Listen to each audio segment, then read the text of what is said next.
지금 현재 경제 상황이 매우 안 좋다고 합니다. 2025년 4월 건설사 부도설이 터진답니다. 이미 우리가 잘 알고 있는 롯데건설, 그리고 현대건설, 그리고 뭐 금호 등등의 여러 잘 알려져 있는 건설회사들이 되게 지금 좋지 못한 상황에 놓여 있습니다. 부채 비율이 너무 심각하죠. 그들이 가지고 있는 모든 걸 다 팔고 어떻게든 생존을 위해서 몸부림친다라고 하고, 이 정부를 향해서 이 분양 물량을 더 많이 사줘야 된다라고 얘기하고, 세제 혜택을 줘야 된다고 얘기하고, 여러 가지의 요구들을 하고 있습니다만은 이 부도는 피할 수 없는 사실인 것 같습니다. 이 지금 있는 건설사들의 30%, 40%, 50% 와르르 이제 무너질 것 같습니다.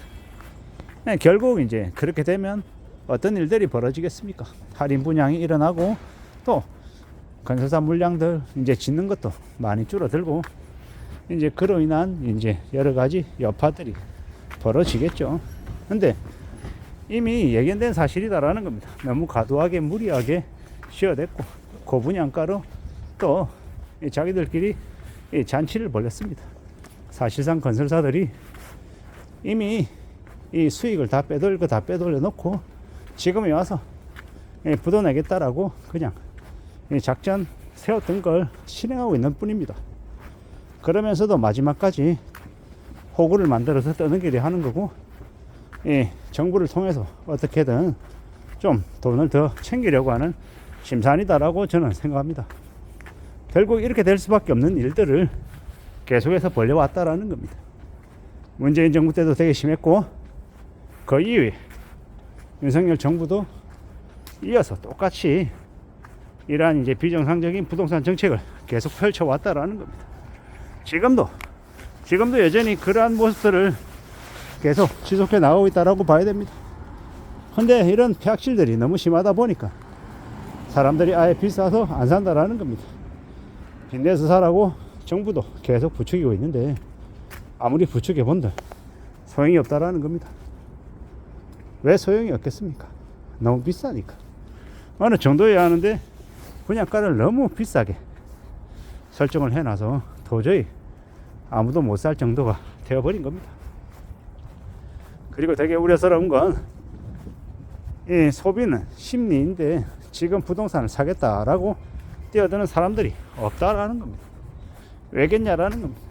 왜 이 지경까지 왔을까? 그에 대한 생각을 해야 할 것 같습니다. 좀 더 우리는 잘 생각할 필요가 있습니다. 너무 과도하게 사람들 호구를 만들어서 뒤통수를 치겠다, 프리미엄 5억이다 10억이다 라고 부추겨서 다들 투기판에 나섰죠. 근데 그게 너무 심했다라는 겁니다. 문재인 정부 말기에도 되게 심했는데, 지금은 그때보다도 더 이제 분양가가 더 올라가 있으니 말 다 한 거죠. 어쩌려고 이 지경까지 온 걸까요?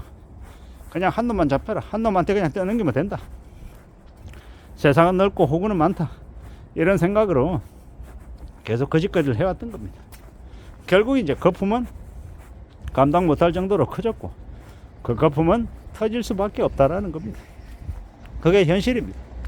그게 이제 앞으로 벌어지는 일들이다라는 거죠. 결국 사필 규정이라고 생각합니다. 무리하게 욕심부려서 과도하게 이제 벌려왔던 것들은 터질 수밖에 없다라고 생각합니다. 터져야 되는 거죠. 그렇게 터지고 이제 구조조정이 되어야, 그래야 다시 이제 바로 잡아 나갈 수 있는 거니까요. 참 씁쓸합니다. 이게 지금 현재 우리가 겪고 있는 현실이라고 하니 말입니다.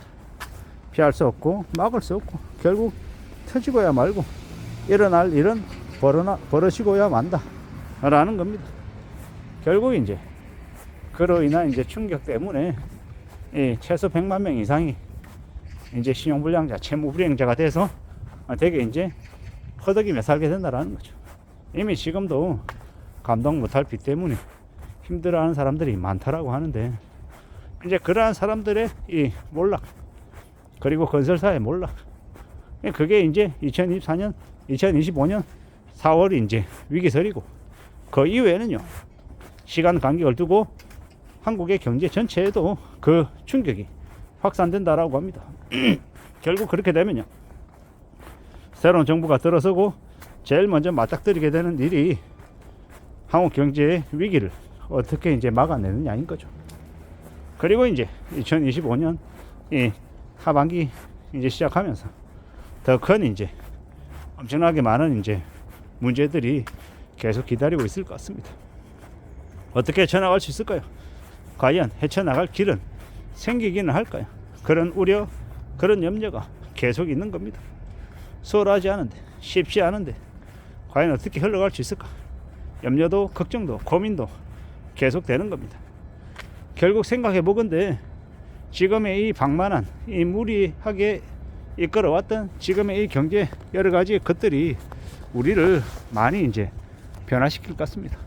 이때까지 통용되어 왔던 부동산 투기, 부동산 불패 신화 이러한 것들이 더 이상 이제 유효하지 않고 더욱더 우리를 이제 보수적으로 만들겠죠. 현금을 최우선으로 생각하는 현금 중시 사회, 부동산이나 다른 자산도 중요하지만 그보다 더 중요한 건 돈이다, 현금이다 라고 사람들이 생각하게 만들 것 같습니다. 결국 이제 금융권들도, 대한민국에 있는 무수히 많은 금융권들도 기존에 이제 개인들을 대상으로 해서 부동산 담보 대출을 왕창 해줬죠. 앞으로는요, 최소한은 해주겠지만 더 이상 과거와 같은 금융의 수익은 기대하기 어려울 수 있다는 겁니다. 결국 이제 앞으로는요, 또 다른 형태로 그들이 이제 접근하겠죠. 또한 부동산 시장도 이제 많이 바뀔 겁니다. 건설사들의 자기자본 비율도 5%가 아니라 20%, 30%로 올라갈 것이고, 사람들도 집을 사는 데 있어서 좀 더 신중하게 접근할 것이고, 우리가 이때까지 알고 지냈던 당연하다고 생각했던 것들이 더 이상 당연하지 않고 소득을 기반으로 한 대출이 일상적이 되고, 더욱더 이제 사람들이 빚에 대해서 염려하고 두려워하게 될 거다라는 겁니다. 2025년 4월 위기설, 그리고 2025년 6월 이 나라 경제 위기설, 이러한 것들이 우리를 어디로 끌고 갈지 우리는 잘 생각해 볼 필요가 있는 것 같습니다. 살아가는 게 더 우려스럽고 더 염려스러운 게 분명하다라는 거. 단순하게 부정적이다, 암울하다, 기분 나쁘다 이런 말로 자꾸 그걸 안 보게 되면 당신들의 인생이 어떻게 된다? 파멸로 끌려간다라는 겁니다. 그렇기 때문에 정신 바짝 차려라, 영끌들아, 비투족들아 라고 얘기하고 싶은 겁니다. 이미 지금은 아무리 대비해야 된다, 준비해야 된다라고 얘기해 본들 이미 끝장났다라고 말하는 이들도 있습니다. 걸려들지 않은 우리들은 어떻게 살아가야 될지 잘 좀 신경 써야 되겠습니다. 이상입니다.